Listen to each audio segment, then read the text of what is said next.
C'est François Bayrou seul qui a répondu aux questions au gouvernement, plutôt aux questions au Premier ministre. Aujourd'hui, on va à l'Assemblée nationale retrouver Sophie Dupont en direct pour BFM TV, parce qu'il s'agissait surtout pour le nouveau Premier ministre de faire taire les critiques concernant son déplacement palois. Oui, il a été interrogé à de nombreuses reprises d'ailleurs sur ce déplacement pour ces, vous l'avez dit, questions au Premier ministre, format un petit peu particulier aujourd'hui parce que le gouvernement étant démissionnaire, François Bayrou, il était seul sur le banc des ministres cet après-midi. Il est arrivé en avance, il a pris le temps de répondre à toutes les questions, sans notes, c'est assez inédit, devant une assemblée qui était remplie de ces poids lourds. François Bayrou qui retrouvait cet hémicycle 12 ans après l'avoir quitté. Alors il a d'abord fait part de son émotion, il a voulu adresser un message aux députés. Ce n'est pas parce que nous avons des opinions différentes que nous ne pouvons pas débattre et dialoguer ensemble, a-t-il dit. Reste que s'il est interrogé sur évidemment la situation à Mayotte et les finances publiques, il a surtout dû s'expliquer, vous l'avez dit, sur ce déplacement hier soir à Pau pour présider le conseil municipal de la ville dont il est maire, alors qu'Emmanuel Macron, il présidait à Paris une cellule de crise consacrée à Mayotte. 3 questions sur les 11 qui ont été posées cet après-midi portaient précisément sur ce déplacement et à aucun moment François Bayrou n'a reconnu une erreur, même pas une maladresse. Écoutez la tentative de justification du nouveau Premier ministre à la présidente des députés insoumis, Mathilde Panot. J'étais à la réunion de crise avec le président de la République. J'y ai participé de la première à la dernière minute. Simplement, j'y ai participé par visio. Si j'avais été dans une mairie du 7e arrondissement, ou la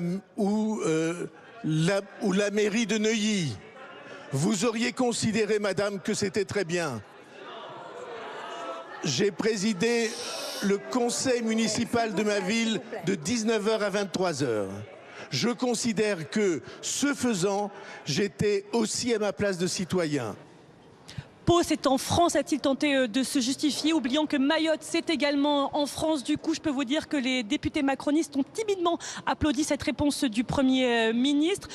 François Bayrou, qui a regagné Matignon, il va poursuivre ses consultations. Il a rendez-vous dans les toutes prochaines minutes avec les représentants du groupe Lyot. Et alors qu'il a échangé à nouveau à la mi-journée avec le chef de l'État pendant plus d'1 heure, il a affirmé aux députés cet après-midi ici dans l'hémicycle à propos de la formation de son gouvernement: nous le ferons dans les jours qui viennent, je l'espère. Voilà, Sophie Dupont avec Adrien Fache en direct de l'Assemblée nationale pour BFM TV. François Pigmal, bonsoir. Bonjour. Vous êtes député à la France Insoumise. C'est la France Insoumise, par l'intermédiaire de Mathilde Panot, qui a interpellé sur cette question paloise le Premier ministre. Il vous a répondu en quelque sorte en disant qu'il était citoyen, qu'il fallait aussi se couper un peu des cercles de pouvoir parisiens, que si d'ailleurs il avait eu réunion, il avait eu conseil municipal à Paris dans le 7e arrondissement, personne ne lui reprocherait. Et donc il assume son déplacement à Pau. Je pense qu'aujourd'hui, à l'Assemblée nationale, on a eu la chance d'avoir le maire de Pau présent dans l'hémicycle. Et hier, les Paloises et les Palois ont eu la chance d'avoir dans leur conseil municipal le Premier ministre. Et si vous voulez, il y a une confusion des genres qui renvoie à un modèle du passé, mais qui en plus, dans la situation actuelle, avec le drame qu'on connaît à Mayotte, est totalement incomprise et semble planante et lunaire. Et par ailleurs, vous n'êtes pas revenu dessus. Mais M. Bayrou a multiplié les approximations, notamment en disant que le Premier ministre ne pouvait pas s'absenter du territoire national en même temps que le président de la République pour justifier le fait qu'il n'aille pas à Mayotte. Mais il semble avoir oublié que Mayotte est en France au même titre que Pau et que donc il faut, en tant que Premier ministre, s'en occuper prioritairement étant donné le drame qui se passe là-bas. Pour vous, ça vous gêne que le Premier ministre cumule ses fonctions avec celles de maire, alors que c'est légal, hein. Si vous voulez, nous, c'est pas nouveau, on est cohérent en la matière, on est contre le cumul des mandats, même celui-là, notamment quand il s'agit d'être maire d'une commune qui compte quand même 77 000 habitants. On parle pas d'une petite commune ou de quelqu'un qui aurait un mandat d'opposition et donc non exécutif. Mais en fait, moi, ça me surprend peu parce que M. Bayrou, il appartient à cette classe politique un petit peu passée, mais qui n'a pas su renouveler son logiciel. Et moi, j'en ai un à Toulouse, il s'appelle M. Moudingue, par exemple, il est maire de Toulouse, président de Toulouse Métropole, et il a un emploi de complaisance qui a été offert à l'époque par M. Sarkozy, comme contrôleur du Trésor public, payé 5 à 8 000 euros par mois par le contribuable. Il y a un journaliste qui avait documenté ces faits-là sur un certain nombre d'édiles. C'est un livre qui s'appelait Les Voraces, que j'invite tout le monde à aller lire, et qui nous montre à quel point il y a une confusion générale dans laquelle, visiblement, M. Bayrou est toujours bien ancré. Ça vous gêne aussi, Bruno Millienne? député porte-parole moi, du je voudrais Modem. qu'on fasse une polémique là-dessus, mais d'abord, il a assisté à la réunion de crise de la première à la dernière minute. faut quand même le dire. Il était En visio. certes en visio, mais comme le ministre de l'Intérieur et comme le ministre... Le ministre de l'Intérieur, ça se justifie, il était à Mayotte. Non, il n'était pas à Mayotte, d'ailleurs, il était Il était à La Réunion. Ah bon. Comme le ministre des Outre-mer, de la même façon. Bon, voilà, je veux dire, François Bayrou a fait le choix d'être à la fois Premier ministre et maire de Pau. Est-ce que c'est un bon choix? Il y a eu des précédents, mais moi je suis pas... En plus, il est président de parti. Il est Oui, président du enfin, ça, Modem. c'est un petit peu plus annexe, si vous me permettez. Il est toujours au commissaire au plan. Oui. Non, Tout à il ne va fait. plus y être, ça c'est fini. Enfin, il y est toujours là. Oui, alors bah, qu'il est. attendez que le gouvernement Il n'a soit pas nommé. démissionné. Je pense qu'il y aura quelqu'un pour le remplacer. Ça, c'est. Est-ce que ça rappelle pas l'ancien monde? Alors je croyais que justement avec Emmanuel Macron, et François Bayrou d'ailleurs avait soutenu cette démarche, on avait basculé dans autre chose. Et là Oui, aujourd'hui on a l'impression que ça nous ramène aux années Chirac ou Juppé où on cumulait des présidences de partis, mais ce qui gêne- des mairies. Ce qui pourrait être gênant dans l'histoire, plus que toute autre chose, c'est que les rémunérations soient cumulées. Alors là, c'est pas le cas. D'accord? Il ne se rémunère plus en tant que maire. Je pense que les Français, Mais pour le voir, on peut tout bien faire. On peut être à la fois maire alors et justement, Premier ministre. j'ai une petite opposition avec M. Picmal, c'est pas très étonnant, mais ça prouve qu'il n'a pas été maire encore d'une grosse commune. Mais c'est plus facile de cumuler le poste de ministre et de maire, ou le poste de député de maire, le poste de sénateur et de maire, quand on a des grosses villes, parce qu'on a des services qui travaillent. C'est-à-dire que quand vous n'êtes pas là, l'action municipale continue. Vous êtes Donc là on pour peut prendre... démissionner. alors, Vous- parce que t'es rentré. non, mais vous êtes là pour prendre les décisions principales, insuffler les projets, etc. C'est beaucoup plus compliqué quand vous êtes dans des communes de moins de 5000 habitants, où vous avez de moins en moins de services, où là, j'entends que c'est quasiment, C'est enfin pas c'est le ce cas que de je Pau. pense, impossible de cumuler à la fois le mandat de maire et de député, ou encore plus le mandat de maire. Ouais, mais Mais il a est-ce que changé Pau d'avis. ne pouvait pas attendre hier au soir la présence de François Bayrou? C'est dans le timing, je dois vous avouer que c'est pas top. C'est pas top, mais en même temps, il n'y a pas lieu d'en faire une polémique comme si la Oui, France. mais derrière, s'était il a retrouvée relancé par le terre. débat sur le non-cumul. Désormais, il a changé d'avis. Oui, bah il a. Écoutez ce qu'il disait en 2012, François Bayrou. Vous savez, on a toujours les archives. Pour ou contre la suppression du cumul des mandats? Oui, pour la suppression. Pour les députés, cumul, interdiction absolue du cumul. Et pour les membres de votre gouvernement? On ne peut pas l'interdire aux députés et l'accepter pour les membres du gouvernement. Donc je suis pour l'interdiction de l'exercice de tout mandat quand on est ministre. Il n'était pas maire à l'époque. Oui, mais enfin, Il était contre le cumul. on cumule. Il a dit d'ailleurs on s'est trompé. Il a dit on s'est trompé. s'est trompé. Mais moi j'ai fait partie de ceux qui se sont trompés et je peux le dire tranquillement pas ce Premier soir. ministre. Non, mais il y a 10 ans, 15 ans, je militais comme François Bayrou pour le non-cumul et je suis bien obligé de constater que 10 ans après le vote de la loi, est-ce que la situation s'est améliorée? Est-ce que vous trouvez que le niveau du débat démocratique s'est amélioré? Est-ce que vous trouvez que la déconnexion des élus s'est aggravée ou améliorée? Est-ce que vous trouvez que la culture du compromis qu'on cherche tant à l'Assemblée, est-ce que vous trouvez que ça s'est amélioré ou Et en aggravé? plus, il y a une crise de vocation chez les maires. Non, mais Pardon, c'est- et alors pourquoi on l'avait supprimé à l'époque? et donc, pardon, Si quand c'était si formidable. Mais parce que Pourquoi François Hollande avait décidé de parce qu'à supprimer? l'époque, il y avait déjà un sujet qui était la représentation et le débat démocratique et que l'on cherchait des solutions. Je vous rappelle qu'on était passé du septennat au quinquennat. C'est mieux aujourd'hui? On a inversé le calendrier. Ça, C'est ça mieux n'a rien à aujourd'hui? voir, là. Mais non, Là, mais non, c'est- ça ce participe sont de des tout ça, sujets, ce sont des Deux sujets sont qu'on a mélangés, mis sur la table comme des solutions à un problème démocratique et 10 ans Oui, parce après, qu'on et trouvait c'est que les normal. députés n'étaient pas assez à leur tâche. Mais parce c'est que- normal parce qu'ils cumulaient. Est-ce qu'ils sont plus? Il y avait eu un absentéisme Non. terrible pendant Non, le mais budget. Il y a eu Ils un ne sont absentéisme absolument pas terrible plus. pendant En le plus, budget. je vais. Ça Enfin. dépend qui, de la monsieur Non, mais Le France C'est pas Insoumise, elle est Ça présente dépend de la à c'est pas l'Assemblée lié au nationale. Pas tout le temps, Ça n'a mais- rien à voir avec Parce le que, non-cumul. parce tout le que temps, nous, mais- on était très présents. Oui, mais c'est pas pendant lié le au budget. mandat. Je C'est pense pas que lié au cumul des vous pouvez mandats. ne pas Mais être ça, d'accord non, avec mais nous. c'est pas au lié moins au non-cumul de reconnaître mandat. Le En même fait temps, en d'être même temps. très présent pour notre travail parlementaire. J'ai une solution à proposer. Ah. Qu'on ne puisse se L'amendement Barbier. présenter, qu'on ne puisse se présenter pour être député ou sénateur que si on a déjà dans son parcours Ça, c'est- exercé une fonction locale, conseiller départemental, conseiller municipal, etc. Ça vaut pour les présidents? de faire ses classes. Ça vaut en pour les matière- présidents? Monsieur Barbier, Emmanuel Macron ne serait pas président de la République. Pour la représentation parlementaire, ceux qui font les lois doivent être avant ceux qui les ont vus s'appliquer sur le terrain. J'ai été maire, j'ai été adjoint, j'ai été conseiller Donc municipal. c'est la j'ai été- prime aux anciens. Non, non, non. C'est pas la prime aux anciens, c'est la Bah, prime si. au parcours. Monsieur Je Barbier. dis pas que c'est une solution idéale. Ah, C'est la prime au baron. c'est pas du tout idéal. J'apporte ça au débat. C'est pas du tout idéal. Non, mais je pense que ce débat, il est intéressant et vos points de vue aussi sont intéressants parce qu'effectivement, on n'a pas du tout le même. Moi, j'estime que quand on est maire d'une commune importante comme Pau, 77 000 habitants, on doit se consacrer pleinement à sa tâche. C'est pas une petite chose que d'être maire d'une grande commune et même d'une petite commune. La majorité des Français Non, pensent mais comme je vais vous, vous d'ailleurs. donner. Je parlais tout à l'heure de M. Moudinque, maire de Toulouse, avec son emploi à Bercy en même temps. En attendant, on a 2 documents structurants qui sont tombés à l'eau, retoqués par les tribunaux locaux, le plan de développement urbain et le plan local d'urbanisme, avec tout ce que ça encombre au niveau de la ville.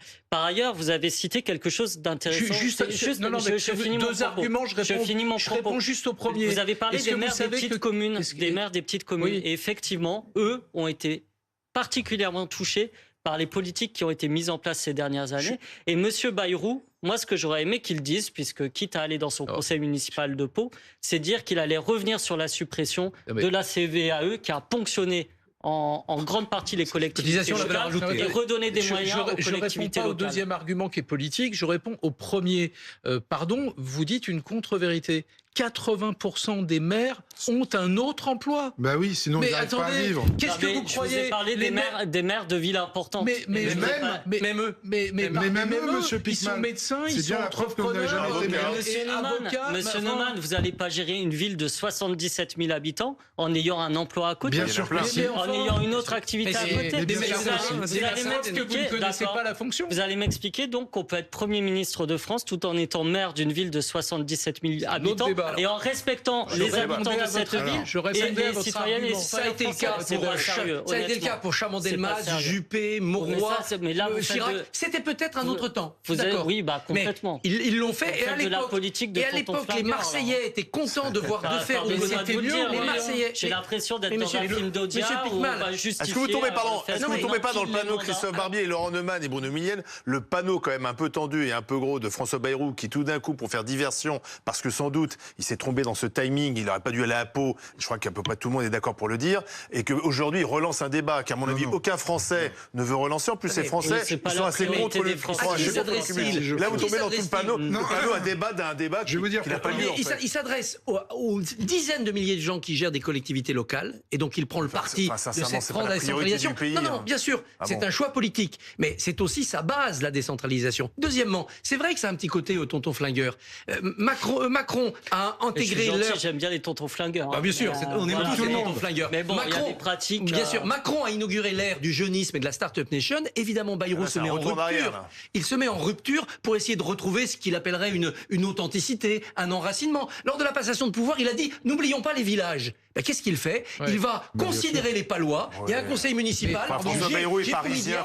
Là, il nous raconte une histoire. François Bayrou passe plus de temps à Paris qu'à Pau. Non, c'est pas vrai. Pardon, dès jeudi soir, il est à Pau. Donc le reste de la semaine, il est à Paris. Il y a bien plus choquant quand même que le débat sur François Bayrou.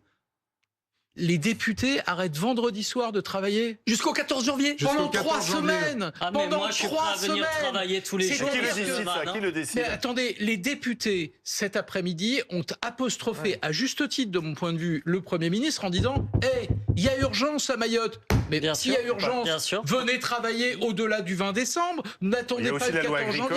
La loi agricole, la loi d'urgence sur les finances, puisque le budget n'est pas voté. Monsieur Neumann, qui décide de ça? Moi, je vous dis banco. Nous, on est prêts à venir travailler tout l'hiver pour augmenter le SMIC, pour mettre les salaires sur l'inflation. Je vais vous dire qui décide de ça. Il n'y a pas de souci, on est présent. C'est le bureau de l'Assemblée nationale où la gauche est majoritaire. La gauche est majoritaire. Bon, alors voilà. Donc prenez la décision, allez-y. Pour terminer, Monsieur Bayrou a annoncé sur la loi. Vous allez commencer à travailler le 1er octobre et le 20 décembre, vous allez prendre 3 semaines de vacances. Alors qu'il y a urgence, vous avez répété toute la journée et à juste titre qu'il y avait urgence, mais mettez-vous au travail. Franchement, vous croyez, Monsieur Neumann, que je ne travaille que depuis le 1er octobre? Je vous invite à venir à Toulouse avec moi et vous verrez ce que j'ai fait depuis le 10 octobre. À l'Assemblée. Et vous verrez ce que je vais faire pendant les fêtes de l'hiver. C'est vrai que mais il y a d'autres travaux qui s'imposent en commission. Il y a le terrain, comme pour Bayrou. En circonscription. Vous cumulez donc des travaux différents, y compris sur le plan local. Je suis dans ma circonscription, je suis toulousain. Désolé, je ne vis pas qu'à Paris comme vous. Vous ne pouvez pas reprocher aux élus de ne plus avoir d'ancrage local. Je dis juste que s'il y a urgence, il faut travailler. On ne peut pas s'arrêter de travailler pendant 3 semaines à l'Assemblée. Je vous invite à mes vœux qui auront lieu le 16 janvier. Vous êtes bienvenus d'ailleurs. Pardon, Monsieur Millienne, c'est bien.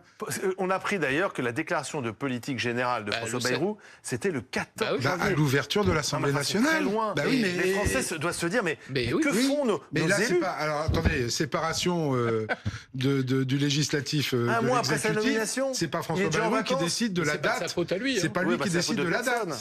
Je suis désolé, la gauche est majoritaire au bureau bureau de l'Assemblée nationale. S'ils veulent reprendre plus tôt, ils peuvent. Ça, c'est le premier point. Deuxième point, sur le non-cumul des mandats.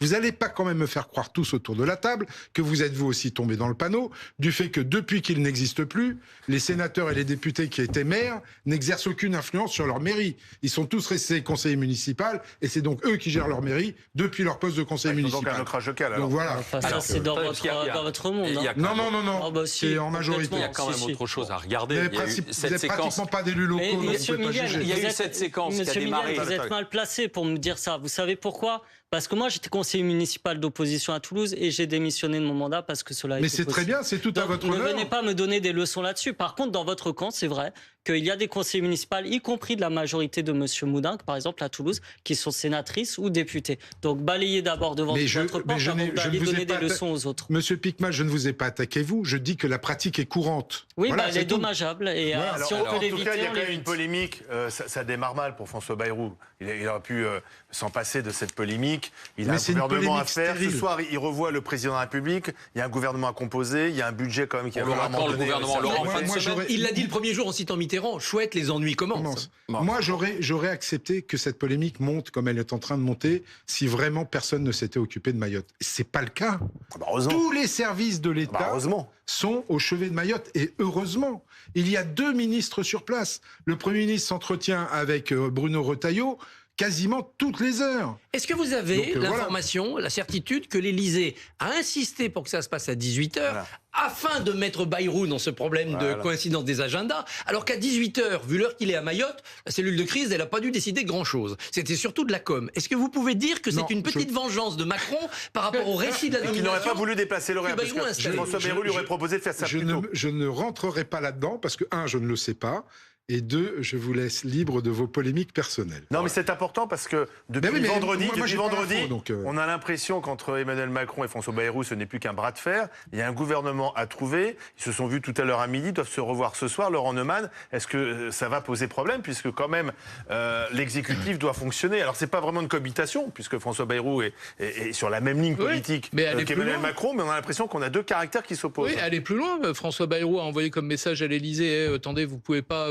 vous allez vous promener longtemps à l'étranger parce que j'ai besoin de présenter un gouvernement. Et le président doit être en France pour ça. Et c'est quand même mieux pour annoncer le gouvernement. Et le président de la République lui a répondu très bien, voyons-nous, si vous avez des propositions à me faire, un gouvernement à me faire, faites-le moi ce soir, etc. Alors, ils se sont vus à midi. C'est ce qui est prévu. On parle d'un début d'architecture gouvernementale. Ils se sont vus à midi. Ils vont sans doute se revoir dans la soirée. La vérité, c'est que François Bayrou, il commence déjà à avoir l'architecture de son gouvernement dans la tête. C'est faire un gouvernement avec la droite et le centre, parce que c'était déjà le cas avec Michel Barnier. Ça parle de l'existant et du démissionnaire. D'abord, mon petit doigt me dit qu'il y a énormément de députés démissionnaires qui font des pieds et des mains, qui font des pieds et des mains pour y rester au gouvernement. 2, il n'y a rien de plus difficile que de passer d'un gouvernement à 38 ou 40 à 20 ou 25, parce que vous allez en faire des malheureux. Et puis à 20 ou à 25 ou à 40, vous devez continuer quand même à respecter les équilibres politiques, la parité, le régionalisme, etc. Ne pas montrer que c'est un gouvernement parisien. S'il veut en plus que des poids lourds entrent et ajuster ajuster son flotteur gauche, c'est-à-dire aller chercher des gens identifiés par le grand public comme étant de gauche, sans pour autant appartenir au nouveau Front populaire, tout ça prend quand même un tout petit peu de temps. Voilà, c'est aussi simple. Ça prend du temps pour des gens qui vont être ministres quelques mois. Ça prend du temps alors que François Bayrou n'arrête pas de dire qu'il y aura une équipe de 25 personnes. Oui. Alors que là, ils étaient plus de 40. Oui, mais moins il y en a, plus c'est dur. On n'est pas obligé d'y croire, les 25 personnes, parce qu'en général, on promet toujours des gouvernements resserrés. Vous ne croyez pas aux 25 personnes au gouvernement resserré? Moi, je pense qu'il va tout faire pour y arriver, en revanche.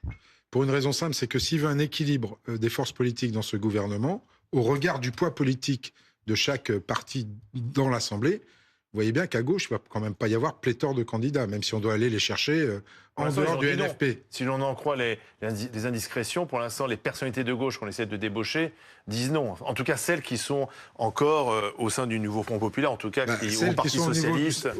Au sein du nouveau Front populaire vont refuser, c'est évident. Mais il y a des personnalités de gauche qui sont peut-être un petit peu retirées des affaires, mais qui sont estampillées par. Donc c'est vraiment les tontons flingueurs. Non, mais on a besoin de gens qui ont un peu de poids politique et qui sont capables de passer les clivages. Quelle sera la moyenne d'âge?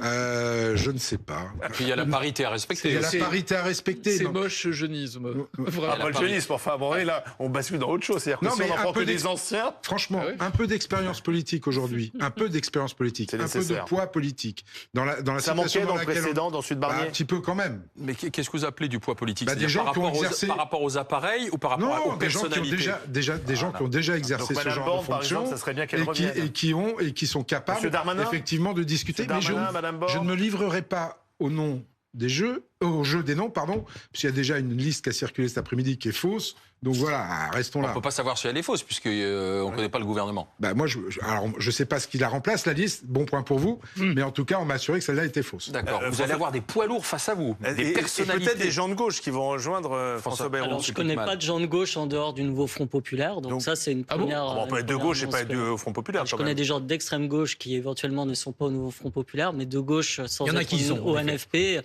à part qu'ils se disent de gauche, je ne vois pas trop ce qu'ils ont de gauche. Pour être de gauche, il faut forcément être nouveau Front Populaire. C'est intéressant, ça. Que quand vous avez l'union de toutes les composantes, Raphaël Glucksmann, par exemple, il est de gauche. Au sens large, je crois qu'il se reconnaît peut-être dans le nouveau Front Populaire. Vous lui poserez la question. Toujours est-il que vous me parlez de... Non mais, bon, moi je veux bien faire les histoires de casting, mais en fait... Mais Arcazon n'est pas de gauche. Non mais attendez, non. Ah bon? Non, pour moi non. Toi, il a été élu socialiste pendant 20 ans. Je ne vais pas vous faire... Oui, mais j'ai de bonnes raisons de penser que Bernard Cazeneuve a été un ministre qui est d'ailleurs responsable de ce qui s'est passé à Sivins. Responsable, la justice a dit non. Qui a mené des politiques austéritaires. Alors vous, les fake news, ça vous a jamais gêné à la France Insoumise. Là, vous êtes fort pour ça. Mais sur le... il est de gauche, puisqu'il est... Non, mais écoutez, vous n'allez pas me faire toute la panoplie du hollandisme.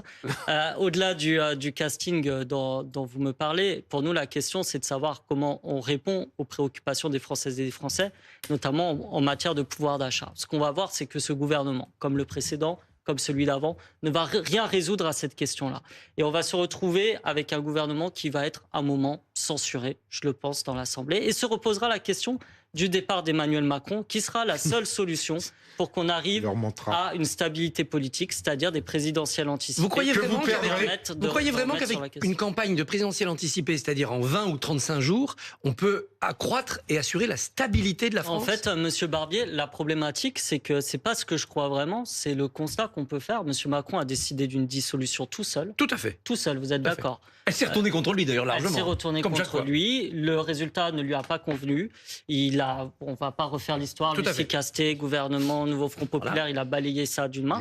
Et du coup, il a instauré un chaos démocratique, en plus du chaos social qu'il a mené ces dernières années. Donc la seule esquisse de solution que je vois, c'est qu'à terme, il y a un retour vers les urnes pour que 2027 les personnes se positionnent 2027, par rapport à des programmes. Avec une campagne bien préparée, des programmes bien exposés. Écoutez, là, en 20 jours, ça va être la foire aux idées démagogiques. Barbier, moi, je veux bien que vous disiez on attend 2027, mais en fait, tout à l'heure, je parlais de quand j'étais dans ma circonscription. Les gens craquent de toutes parts. C'est-à-dire au niveau du pouvoir d'achat, de payer le loyer, de finir la fin de mois. Les associations voient leurs subventions drastiquement diminuer alors qu'elles assurent le relais des services publics. Donc il faut un budget. Donc il faut un budget. C'est pour ça qu'on a fait 159 amendements qui d'ailleurs ont été adoptés à l'Assemblée nationale.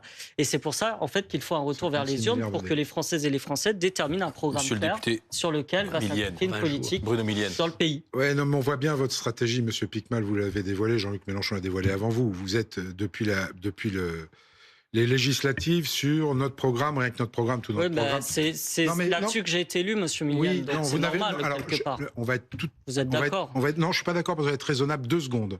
Moi, je me suis désisté, t'es le premier député de France à me désister pour une candidate du NFP. Est-ce que pour autant j'épouse votre programme? Non, tout à fait. Voilà.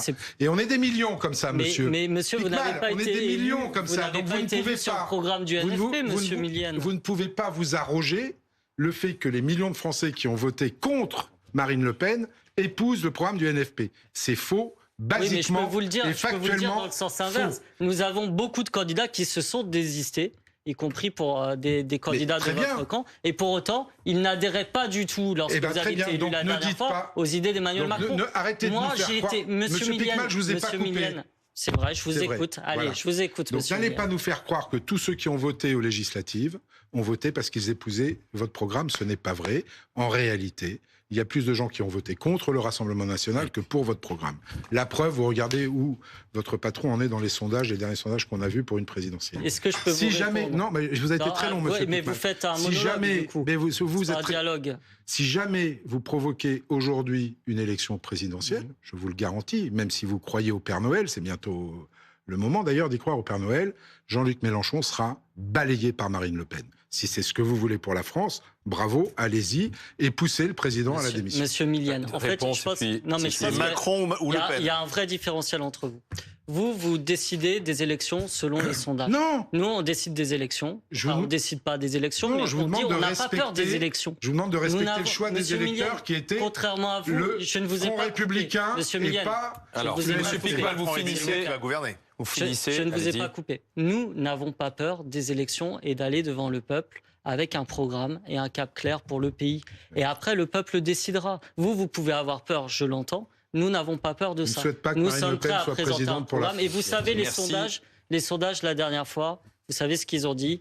Qu'il y aurait 17 fois le Rassemblement national en tête des élections législatives. Et c'est le nouveau Front populaire qui, en réalité, est arrivé en tête. Merci, messieurs, pour ce débat.